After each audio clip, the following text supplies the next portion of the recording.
Hello दोस्तों, आज discuss करेंगे केमिकल काइनेटिक्स के इम्पोर्टेंट क्वेश्चन।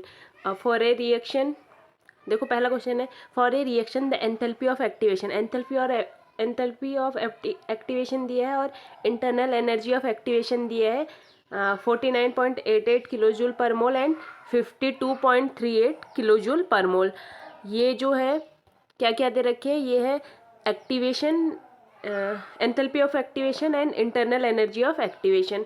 और ये पूछ रहे हैं कि रिएक्शन किस टाइप की होगी। 300 केल्विन टेम्परेचर है, 300 केल्विन टेम्परेचर पर, यानी कि यूनिमोलिकुलर होगी, बायोमोलिकुलर होगी, ट्राइमोलिकुलर होगी या नन ऑफ द अबव, इनमें से कोई नहीं। देखो रिएक्शन नॉर्मली क्या होता है, एक इस तरीके से अगर रिएक्शन है और प्रोडक्ट का फॉर्मेशन हो रहा है तो यहाँ पे जो प्रोडक्ट है इसको कैसे कैसे डिसाइड करेंगे कि नंबर ऑफ रिएक्टेंट कितने हैं, यानी कि यूनिमोलिकुलर रिएक्शन है या बायोमोलिकुलर रिएक्शन है। तो उसको हम एक्सप्लेन कर सकते हैं किसके थ्रू, एक फॉर्मूला होता है।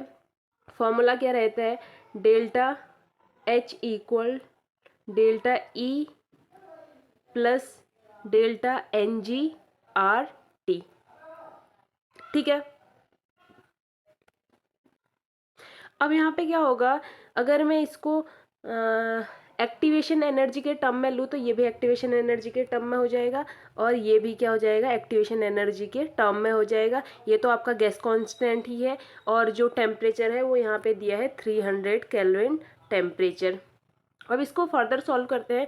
यहाँ पे जो डेल्टा एच है वो एंथैल्पी ऑफ एक्टिवेशन हो गया, delta E internal energy of activation हो गया, आर गैस कांस्टेंट हो गया, टी टेम्परेचर हो गया। जो डेल्टा एन जी है, डेल्टा एन जी होता है यहाँ पर gaseous molecule of product minus gaseous molecule of reactant. ये ही डिसाइड करेगा कि रिएक्शन यूनिमोलिकुलर है, बायोमोलिकुलर है या ट्राइमोलिकुलर है। कैसे डिसाइड करेगा, इससे हमें पता चल पाएगा कि जो डेल्टा एन जी है, प्रोडक्ट में से रिएक्टेंट घटाने पर कितनी वैल्यू आ रही है, वही तो है। प्रोडक्ट में से रिएक्टेंट माइनस करेंगे तो कितना बच रहा है, तो हम यहाँ पे देख लेंगे कि प्रोडक्ट में से रिएक्टेंट माइनस करने पर जो वैल्यू बच रही है उसके साथ एक और प्रोडक्ट अगर ऐड कर दिया जाए तो हमें पता चल जाएगा कि रिएक्शन कौन सी होने वाली है। ठीक है, कहने का मतलब है, अगर देखो ऐसा होता है, अगर यूनिमोलिकुलर रिएक्शन रहेगी तो प्रोडक्ट कितना है, एक यूनिमोलिकुलर रिएक्शन होगी तो यहाँ भी एक ही होगा, यहाँ भी एक ही होगा, तो आंसर कितना आएगा, 0 आएगा। तो डेल्टा एन जी की वैल्यू 0 आएगी तो हम कह सकते हैं कि यूनिमोलिकुलर रिएक्शन है। अगर यहाँ पे बायोमोलिकुलर रिएक्शन होगी तो प्रोडक्ट 1, नंबर ऑफ रिएक्टेंट कितने हो जाएंगे 2 और आंसर कितना आएगा -1। इसका मतलब -1 आंसर आएगा तो बायोमोलिकुलर रिएक्शन रहेगी। ऐसे ही -2 आंसर आएगा तो ट्राइमोलिकुलर रिएक्शन रहेगी। ठीक है, तो वो हमें कहाँ से पता चल रहा है, वो हमें डेल्टा एन जी की हेल्प से पता चल रहा है। तो हम यहाँ पे इसको सॉल्व करके देख लेते हैं। ओवरऑल क्या आएगा, देखो डेल्टा एन जी स्टार किसके इक्वल हो जाएगा, डेल्टा एच स्टार, और डेल्टा एच स्टार में हम क्या करेंगे, डेल्टा इंटरनल एनर्जी के स्टार को इधर भेज देंगे, यहाँ इसके साथ प्लस वाले रिलेशन में है तो उधर जाके माइनस वाले रिलेशन में आ जाएगा, और जो आर टी है वो कहाँ चले जाएगा, इन दोनों के ही अपॉन में। तो इन सब की वैल्यू रख लेते हैं। डेल्टा एच की वैल्यू दी है हमें 49.88 किलो जूल पर मोल, और डेल्टा ई की वैल्यू दी है 52.38 किलो जूल पर मोल। ये दोनों है किलो जूल पर मोल में, किस में है, किलो जूल पर मोल में। फिर उसके बाद आर की वैल्यू कितनी रहती है, आर की वैल्यू हमें पता है, आर की वैल्यू होगी 8.314 जूल पर केल्विन पर मोल, ये आर की वैल्यू रहती है। एंड टेम्परेचर की वैल्यू है 300 केल्विन। अब यहाँ पे अगर हम इनकी जो यूनिट है उनको सॉल्व करें तो केल्विन से पर केल्विन कैंसिल हो जाएगा, और यहाँ पे पर मोल से पर मोल कैंसिल हो जाएगा। जूल, इधर किलो जूल में वैल्यू है, इधर जूल में वैल्यू है, तो एक काम कर लेते हैं, इसको भी किलो जूल में कन्वर्ट कर लेंगे और इसको किलो जूल में कन्वर्ट करेंगे तो 10⁻³ से मल्टीप्लाई करेंगे, 10⁻³ से मल्टीप्लाई करेंगे तो इसका मतलब यहाँ पे क्या आएगा, देखो एक बार देख लो, ऊपर का एज इट इज़ रहेगा 88 - 52.38, नीचे नीचे वैल्यू आ जाएगी 314। इसको किलो जूल में करना है तो हमें क्या करना पड़ेगा, 10⁻³ से मल्टीप्लाई करना पड़ेगा। देन ये भी किलो जूल में हो जाएगा और ये भी किलो जूल में हो जाएगा, ये कैंसिल हो जाएगा। ठीक है, अब इसको सिंपली हम इसको सॉल्व कर सकते हैं। तो इसको सॉल्व करने पर जो वैल्यू होगी वो आप ऑब्जर्व करेंगे। एक चीज़ मिस कर रहे हैं, यहाँ पर 300 केल्विन टेम्परेचर भी है, 300। अब इसको जब आप सॉल्व करेंगे तो आपकी जो वैल्यू है वो आती है -1 के इक्वल, -1 के इक्वल वैल्यू आती है।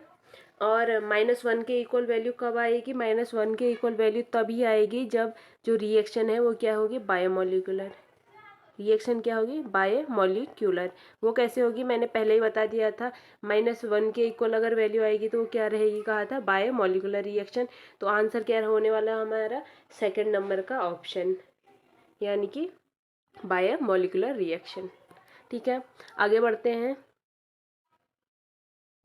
नेक्स्ट क्वेश्चन है,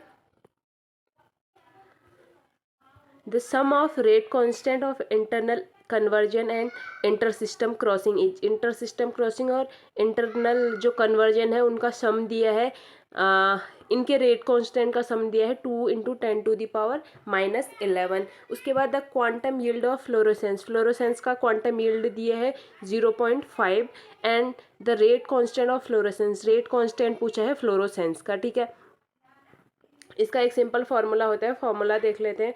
फार्मूला होता है हमारा phi fluorescence F equal KF tau F. यहाँ पे अगर मैं टर्म की बात करूँ तो जो फाई एफ है ये है क्वांटम यील्ड ऑफ फ्लोरोसेंस। क्या है, क्वांटम यील्ड ऑफ फ्लोरोसेंस।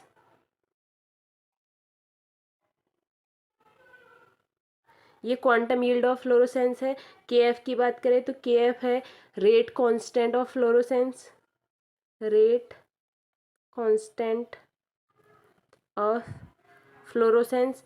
और जो टाउ एफ है, टाउ एफ है आपका रिलैक्सेशन टाइम। क्या है, रिलैक्सेशन टाइम। और ये जो टाउ एफ है, ये टाउ एफ इक्वल होता है, टाउ एफ का फर्दर फॉर्मूला है, टाउ एफ इक्वल होता है 1/KIC, यानी कि constant of inter conversion, plus KISC यानी कि constant of inter system conversion, and KF यानी कि कांस्टेंट ऑफ फ्लोरोसेंस। ये है टाउ एफ निकालने का फॉर्मूला। ठीक है, इससे क्वेश्चन इजीली सॉल्व हो जाएगा। सबकी वैल्यू रख दो। हमें क्या पता है, ये हमारा मेन फार्मूला है, इसमें हमें वैल्यूज़ रखनी है, तो इस मेन फार्मूले को फॉलो करेंगे। तो टाउ एफ की जो वैल्यू दी है, टाउ एफ क्या बताया मैंने, quantum yield of fluorescence, quantum yield of fluorescence कितना दिया है 0.5, तो इसकी वैल्यू रखेंगे 0.5 इक्वल KF हमें निकालना है। एंड टाउ एफ क्या है, टाउ एफ का फॉर्मूला यहाँ पे लिख लेते हैं। टाउ एफ हमारा 1/KIC plus KISC plus KF, ये हमारा टाउ एफ हो गया। तो यहाँ पे इसको सॉल्व करें, 0.5 इक्वल KF। अब एक चीज़ तो मैं दिखेगी क्वेश्चन में, constant of IC and constant of ISC की वैल्यू दी है 2 × 10⁻11, ये वैल्यू दी है। तो इसको यहाँ रख देते हैं, बचा क्या, प्लस में KF। अब हमें KF निकालना है तो KF को इस साइड रखेंगे और जो बाकी वैल्यू है उसको दूसरी साइड भेज दो। तो KF मैंने एक साइड रहने दिया। अब इस वैल्यू को अगर मैं इक्वल के इधर भेजूंगी तो इसका क्या होगा, क्योंकि ये प्लस में है तो जो 0.5 है दोनों से मल्टीप्लाई हो जाएगा। तो 0.5 को अगर मैं KF से मल्टीप्लाई करूँगी तो KF रहेगा, प्लस 0.5 को अगर 2 × 10⁻11 से मल्टीप्लाई करेंगे तो 2 × 0.5 1 के इक्वल हो जाएगा। बचेगा क्या, 10⁻11, यही बचेगा। अब इसको फर्दर सॉल्व करें, जो KF वाली वैल्यू है सेम साइड है, सेम है तो सेम साइड भेज दो। सेम साइड भेजेंगे तो क्या करेंगे, जो इसको है इक्वल के इधर भेजूंगी तो माइनस का हो जाएगा, यानी कि KF माइनस 0.5 KF इक्वल 10⁻11। एक KF में से आधे KF को माइनस करेंगे तो बचेगा आधा KF, यानी कि 0.5 KF इक्वल 10⁻। तो यहाँ पे क्या होगा 0.5, अगर मैं KF की वैल्यू निकालूँ, क्योंकि KF की वैल्यू ही हमें फाइंड करनी है क्वेश्चन में, तो KF की वैल्यू कितने के इक्वल होगी 10⁻11 को डिवाइड करेंगे 0.5 से। ठीक है, अब 0.5 से डिवाइड करने पर क्या होगा, ये किसके इक्वल था 1 इंटू 10⁻11 के, तो मैं इसको इससे अगर इसको कैंसिल करती हूँ तो ये किसके इक्वल आएगा 2 के इक्वल आएगा। और यहाँ पे KF की वैल्यू हो जाएगी 2 इंटू 10⁻11। ठीक है, यही हमारा आंसर है। इसको ऑप्शन में ढूंढ लेंगे 2 इंटू 10⁻11। 2 इंटू 10⁻11, ये हमारा क्या है करेक्ट आंसर है। अगला क्वेश्चन है H2 and Br2 react to give HBr by the following step। ये जो है रिएक्शन मैकेनिज्म दी है, इसके थ्रू कह रहे हैं Br2 किस में चेंज, Br2 और H2 रिएक्शन करके HBr में कन्वर्ट होते हैं। अब यहाँ पे इस क्वेश्चन के दौरान एक रिलेशन दिया है कि जो K है वो K1 के -1 के इक्वल है, यानी कि K1/K-1 के इक्वल है, यानी कि K इक्विलिब्रियम का रिलेशन यहाँ पे दिया हुआ है। फिर इस रिएक्शन में ये पूछ रहे हैं, ऑप्शन में देख सकते हैं क्या पूछ रहे हैं, रेट पूछ रहे हैं। ठीक है, रेट कैसे निकलेगा, रेट हमें पता है, रेट कहाँ से निकलता है, रेट डिटरमाइन करता है स्लो स्टेप। तो स्लो स्टेप कौन सा है, स्लो स्टेप देख लो, स्लो स्टेप हमारा रेट डिटरमाइन करेगा। तो मैं अगर स्लो स्टेप की बात करूँ तो कौन सा है स्लो स्टेप, ये है। तो यहाँ से रेट निकालेंगे, रेट क्या होता है, रेट इक्वल होगा रेट कांस्टेंट और स्लो स्टेप के रिएक्टेंट। स्लो स्टेप के रिएक्टेंट कौन से हैं, स्लो स्टेप के रिएक्टेंट का कंसंट्रेशन, यानी कि Br का कंसंट्रेशन एंड H2 का कंसंट्रेशन। अब आप ये देखेंगे कि हमें पता है H2 और Br2 मिलकर HBr का फॉर्मेशन कर रहे हैं, इसका मतलब H2 तो रिएक्टेंट है ही। ठीक है, H2 तो रिएक्टेंट है, H2 का कोई दिक्कत नहीं है, लेकिन ये जो Br है ये ना तो रिएक्टेंट है और ना ही प्रोडक्ट है, इसका मतलब ये क्या है, ये इंटरमीडिएट है। और जब कभी हमारा जो रेट होता है, रेट के इक्वेशन में इंटरमीडिएट आता है, तो हम इसको इसके थ्रू रेट नहीं निकालते हैं, यानी कि जो ऑर्डर है उसको नहीं निकालते हैं और इसको रिप्लेस करते हैं। ठीक है, तो इसको हम क्या करेंगे, इसको रिप्लेस करेंगे, और रिप्लेस किसके थ्रू करेंगे, हम रिप्लेस थ्रू फास्ट इक्विलिब्रियम। ठीक है, फास्ट इक्विलिब्रियम में क्या होता है, जो के होगा इक्विलिब्रियम कांस्टेंट, वो प्रोडक्ट के कंसंट्रेशन और रिएक्टेंट के कंसंट्रेशन के क्या रहता है, रिएक्टेंट के कंसंट्रेशन का रेशियो रहता है। हमें पता है कि जो के इक्विलिब्रियम होता है, के इक्विलिब्रियम इक्वल होता है प्रोडक्ट का कंसंट्रेशन अपॉन रिएक्टेंट का कंसंट्रेशन। तो ये प्रोडक्ट है और ये क्या है, रिएक्टेंट है, तो इसका कंसंट्रेशन अपॉन इसका कंसंट्रेशन लेंगे, जो स्टोइकियोमेट्रिक कोफिशिएंट होता है वो पावर में चले जाता है। ठीक है, तो यहाँ से हमें किसको निकालना है, Br की वैल्यू निकालनी है, बाकी हमारे पास सब कुछ है। तो Br की वैल्यू कैसे निकलेगी, इसको इधर भेज देंगे, Br का कंसंट्रेशन, M के कंसंट्रेशन से M का कंसंट्रेशन कैंसिल हो जाएगा, इक्वल किसके हो जाएगा, Br स्क्वायर के, ये सॉरी Br2 है, तो ये Br2 के, यहाँ से हमें क्या चाहिए, Br का कंसंट्रेशन चाहिए, तो Br का कंसंट्रेशन किसके इक्वल हो जाएगा, K एंड Br2 का जो कंसंट्रेशन होगा इन दोनों का अंडर रूट आ जाएगा। अंडर रूट मीन्स के की पावर भी हाफ हो जाएगी और Br2 के कंसंट्रेशन की पावर भी हाफ हो जाएगी। तो इसको हम ऐसे भी लिख सकते हैं, यहाँ से जो Br होगा अंडर रूट के एंड Br2 का कंसंट्रेशन हाफ, इस तरीके से लिख सकते हैं। तो ओवरऑल हमारा रेट ऑफ रिएक्शन क्या रहेगा, ओवरऑल रेट ऑफ रिएक्शन रहने वाला है, देखो यहाँ पर क्या क्या चीज़ें पहले से हैं, पहले से K2 और H2 है और Br को हमने रिप्लेस कर लिया है, तो K2 रहेगा, Br को जो रिप्लेस किया है उसकी जगह अंडर रूट के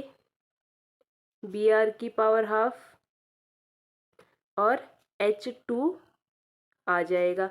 अब इसको ढूंढो ऑप्शन में, क्योंकि यही हमारा आंसर है। तो ऑप्शन देख लेते हैं। ऑप्शन क्या क्या कह रहे हैं?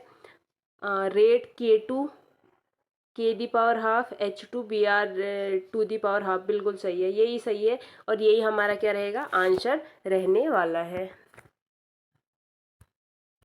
अगला क्वेश्चन है, the rate of a certain reaction increase by 2.3 time when the temperature is raised from 300 Kelvin to 310 Kelvin and K is the rate constant at 300 Kelvin temperature, then rate constant at 310 Kelvin will be equal to। देखो क्या पूछ रहे हैं, ये कह रहे हैं K 300 का जो रेट कांस्टेंट होगा वो K होगा और K 310 का रेट कांस्टेंट पूछ रहे हैं। और एक और चीज़ दी है इसने कि जब आप यहाँ से यहाँ टेम्परेचर राइज करते हैं, जब आप यहाँ से यहाँ टेम्परेचर राइज करते हैं तो जो रेट ऑफ रिएक्शन है वो 2.3 टाइम इंक्रीज होती है। तो यहाँ पे एक फॉर्मूला काम करते हैं, K इसको कहते हैं K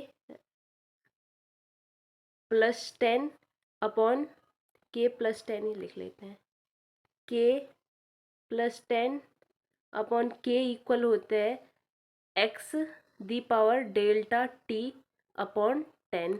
ये फॉर्मूला होता है, ये फॉर्मूला टेम्परेचर कोफिशिएंट से आता है केमिकल काइनेटिक्स में, ठीक है। अगर आपने वीडियोस देखी होगी तो आपको पता होगा कि कैसे ये फॉर्मूला अराइज होता है। अब इस फॉर्मूले में वैल्यू रखनी है, इसकी वैल्यू क्या कह रहा है, ये जो होगा ये K 300 वाला होगा और ये K 300 + 10 यानी कि 310 वाला होगा।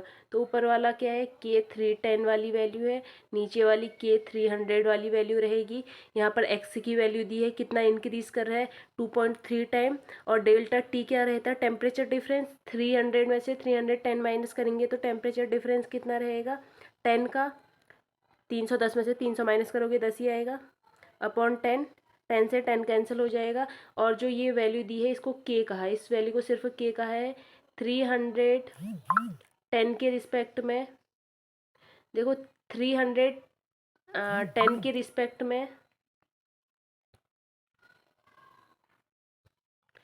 310 के रिस्पेक्ट में K पूछ रखा है और K 300 को K दिया है, इसकी वैल्यू 2.3 आने वाली है और K 310 की वैल्यू K के रिस्पेक्ट में कितनी आएगी 2.3 टाइम ऑफ K, यही आंसर रहने वाला है। तो ऑप्शन में आपको मिलेगा 2.3 K, तो वही क्या होगा आपका आंसर रहेगा, ठीक है। जिस भी ऑप्शन में आपको 2.3 K होगा, वो कह रहा है कि K की वैल्यू K 310 केल्विन टेम्परेचर पर कितनी रहेगी, वो 2.3 K के इक्वल रहेगी। तो ये जो ऑप्शन होगा वही क्या होगा, करेक्ट होगा। अगला क्वेश्चन है, the rate constant for the reaction 2N2O5 4NO2 बनाता है और O2 का फॉर्मेशन करता है इज, यानी कि रेट कांस्टेंट की वैल्यू दी है इस रिएक्शन के लिए पर सेकेंड में, ये वैल्यू दी है, किस में दी है, पर second. Then the specific rate of reaction, specific rate of reaction पूछा है, ठीक है। एक चीज़ हमेशा याद रखना, स्पेसिफिक रेट ऑफ रिएक्शन क्या रहती है, specific rate of reaction R equal K⁴ जो N होगा उसमें जो A की वैल्यू होती है वो हमेशा 1 रहती है, यानी कि स्पेसिफिक रेट ऑफ रिएक्शन हमेशा किसके इक्वल रहता है, K के इक्वल रहता है, यानी कि रेट कांस्टेंट के। अब रेट कांस्टेंट की वैल्यू हमें इसके लिए दी है कितनी, 2.4 × 10⁻⁵ सेकेंड। तो specific rate of reaction equal होगा K इक्वल है 2.4 × 10⁻⁵ पर सेकेंड। इसका मतलब rate, specific rate of reaction भी यही है, ठीक है। तो स्पेसिफिक रेट ऑफ रिएक्शन होगा 2.4 × 10⁻⁵ पर सेकेंड, यही आपका आंसर रहेगा। बहुत सिंपल होता है, जो इतना याद रखना है कि बस जो स्पेसिफिक रेट ऑफ रिएक्शन होता है वो रेट कांस्टेंट के इक्वल होता है। क्यों? क्योंकि उसमें जो कंसंट्रेशन ऑफ रिएक्टेंट की वैल्यू होती है वो 1 होती है। 1 की पावर कुछ भी हो, आंसर 1 ही रहता है। ठीक है, अगला क्वेश्चन है at any temperature for the following reaction correct statement is. HCl fluorine के साथ रिएक्शन करके HF बनाता है और क्लोरीन रिलीज करता है। DCl फ्लोरीन के साथ रिएक्शन करके DF प्लस Cl बनाता है। TCl फ्लोरीन के साथ रिएक्शन करके TF प्लस Cl बनाता है। यहाँ पर एक चीज़ याद रखना, H क्या है, हाइड्रोजन है, D ड्यूटेरियम है और ट्राइट्रियम है T। ठीक है, और यहाँ पे ये क्या है, हाइड्रोजन के, ये है आपके हाइड्रोजन के आइसोटोप। अब यहाँ पे एक चीज़ नोट कर लेना, जो हैवियर आइसोटोप होते हैं, हमेशा जो हैवियर आइसोटोप होते हैं, हैवियर आइसोटोप वो स्ट्रॉन्ग बॉन्ड का फॉर्मेशन करते हैं। क्या बनाएंगे? Strong bond. Heavier isotope strong bond बनाएंगे, इसका मतलब TCl का बॉन्ड स्ट्रॉन्ग होगा। देन DCl, अगर हाइड्रोजन के आइसोटोप की बात करें तो हैवियर कौन है? ट्राइट्रियम सबसे ज़्यादा हैवी आइसोटोप है, फिर ड्यूटेरियम है, फिर हाइड्रोजन है। इसका मतलब TCl स्ट्रॉन्ग बॉन्ड बनाएगा, फिर DCl बनाएगा, फिर HCl बनाएगा। तो HCl का बॉन्ड सबसे वीक है, तो सबसे जल्दी रिएक्शन कौन करेगा? HCl ही करेगा। तो इसके लिए जो करेक्ट स्टेटमेंट था वो स्टेटमेंट था कि HCl इज फास्टेस्ट। इनमें से सबसे तेज रिएक्शन कौन देगा? HCl देगा। तो यहाँ पर जो आंसर था वो था कि जो HCl होगा वो क्या होगा? फास्टेस्ट, सबसे तेज रिएक्शन देगा। ठीक है, क्यों? क्योंकि जो HCl का बॉन्ड है, HCl का जो बॉन्ड है वो वीक है। HCl वीक बॉन्ड होगा, HCl का बॉन्ड वीक होगा। देखो HCl का बॉन्ड वीक होगा तो फ्लोरीन के साथ जल्दी रिएक्शन करेगा और HF का फॉर्मेशन कर देगा। क्यों? क्योंकि ये बॉन्ड वीक होगा तो जल्दी ब्रेक होगा। तो जो भी हैवियर आइसोटोप है वो स्ट्रॉन्ग बॉन्ड बनाएंगे और जो आइसोटोप हल्के हैं वो वीक बॉन्ड बनाएंगे, और वीक बॉन्ड बनाएंगे तो रिएक्शन दूसरे के साथ रिएक्शन फास्टली देंगे। ठीक है, अगला क्वेश्चन है for a reaction 2A plus B बनाएंगे 3Z if the rate of consumption of A का रेट ऑफ कंजप्शन दिया है 2 × 10⁻⁴ mole decimetre -1 second inverse decimetre cube -1, इस तरीके से होना चाहिए। The rate of formation of Z will be, Z का रेट ऑफ फॉर्मेशन क्या होगा? अगर मैं रेट की बात करूँ तो रेट क्या रहता है? रेट लॉ के अकॉर्डिंग हमें पता है रेट, इसके लिए अगर मैं रेट इक्वेशन लिखूंगी तो क्या रहेगा? रेट इक्वल 1/2A इक्वल -1/1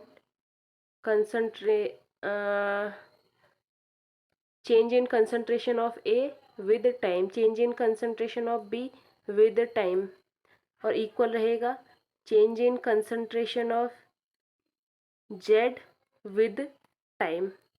ये कहाँ मिलेगा? ये आपको लेक्चर में मिलेगा, जाके देख लो। अब रेट निकालना है हमें, ये नहीं दिया है, इसकी वैल्यू और इसकी वैल्यू दी है, इसका मतलब ये दोनों बिल्कुल क्या रहेंगे?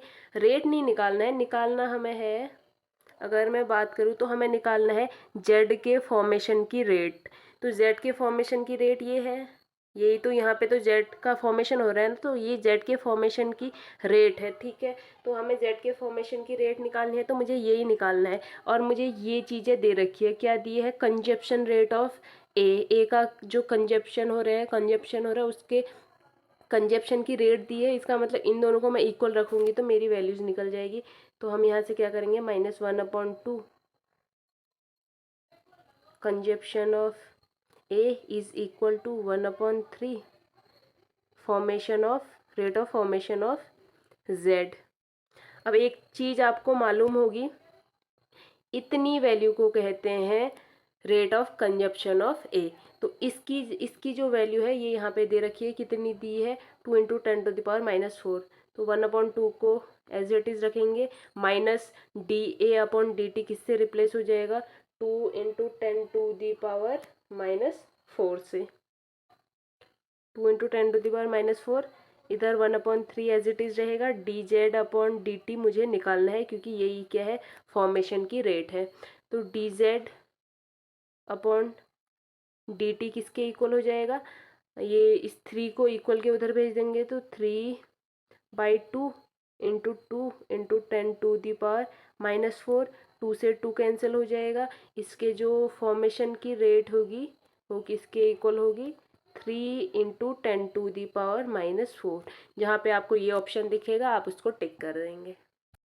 For a reaction involving 2 steps given below, first step G2H का फॉर्मेशन कर रहा है, के इक्विलिब्रियम यहाँ पे मतलब इक्विलिब्रियम जो है, फर्स्ट इक्विलिब्रियम के इक्विलिब्रियम है। और सेकेंड स्टेप जो है आपका G+H, वो K1 रेट कांस्टेंट में क्या बना रहा है, P का फॉर्मेशन कर रहा है। यहाँ पे क्या आपको देखने को मिल रहा है, G फॉर्मेशन कर रहे हैं 2H का, और ये क्या है, इक्विलिब्रियम का केस है, यानी कि फास्ट इक्विलिब्रियम है। फास्ट इक्विलिब्रियम है, इसका मतलब ये क्या होगा, यहाँ पे के इक्विलिब्रियम रहेगा। और GH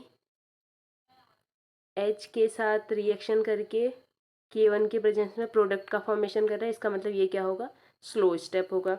अब क्या कह रहे हैं, assume that the first step attains equilibrium rapidly, the rate of formation of P is proportional to, किसके प्रोपोर्शनल होगा।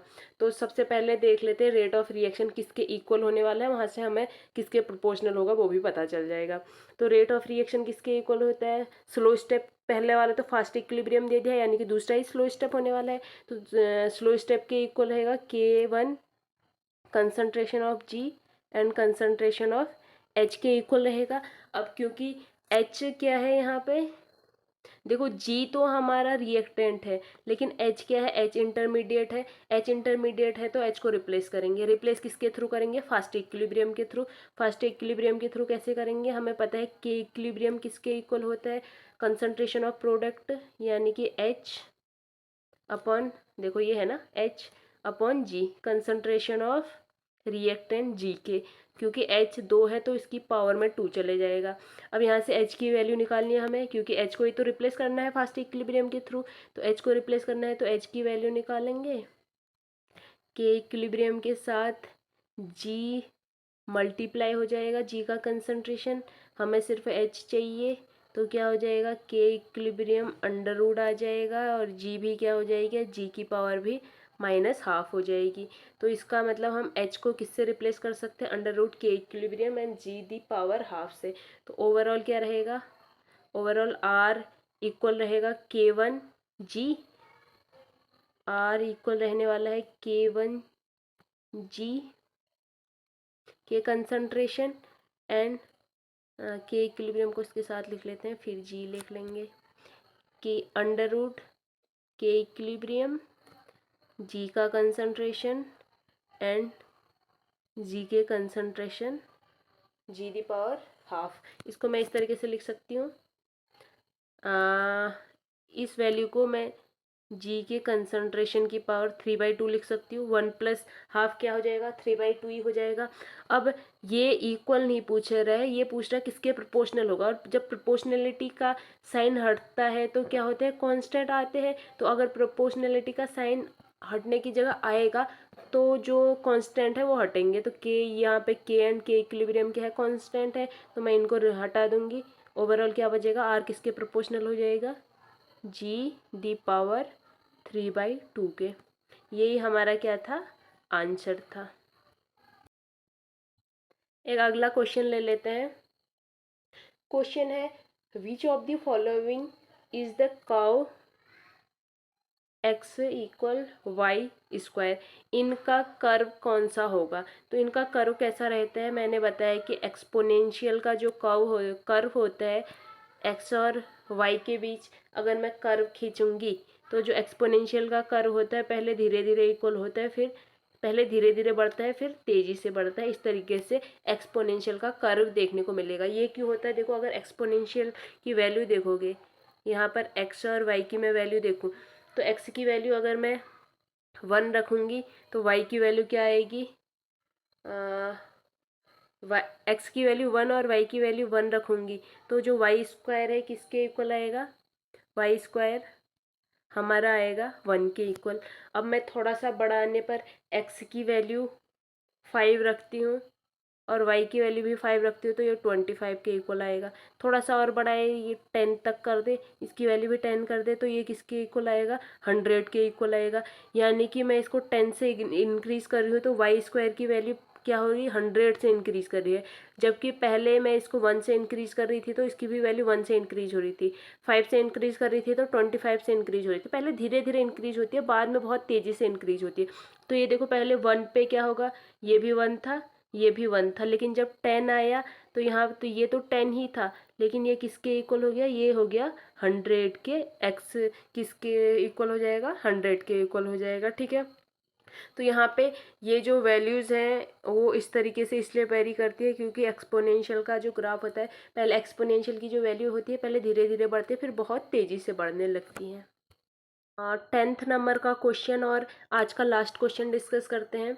A zero order reaction 35% is complete in 50 second, how much time required for completion of 55% of the reaction. देखो, zero order reaction के लिए आप जो मैं method बता रही हूँ उसको यूज़ कर सकते हैं। ये बहुत इजी मेथड होती है, लेकिन ये सिर्फ ज़ीरो ऑर्डर के लिए ही काम आएगी, और ऑर्डर ऑफ रिएक्शन पूछेंगे तो उनके लिए यूज़ नहीं करेंगे, ठीक है। तो ये कैसे यूज होती है, 35% रिएक्शन को कंप्लीट होने में ये कह रहे हैं 50 सेकेंड लग रहे हैं। कितने लग रहे हैं, 50 सेकेंड लग रहे हैं। अब ये किसके लिए पूछ रहा है, 55% के लिए। तो 55% निकालने से पहले मैं 1% के लिए निकाल लूँ। 1% के लिए कितना रहेगा, 50/35 सेकेंड। अब 55% के लिए निकालेंगे तो 55% के लिए कैसे निकलेगा, 50/35 इंटू 55 सेकेंड। इसको जब सॉल्व करोगे तो ये आता ऑलमोस्ट 78 सेकेंड के इक्वल, ठीक है। तो आज के लिए इतना ही। आज के 10 क्वेश्चन ये रहे। अब मिलेंगे नेक्स्ट वीडियो में अगले 10 क्वेश्चन के साथ। Okay, thank you so much, bye bye.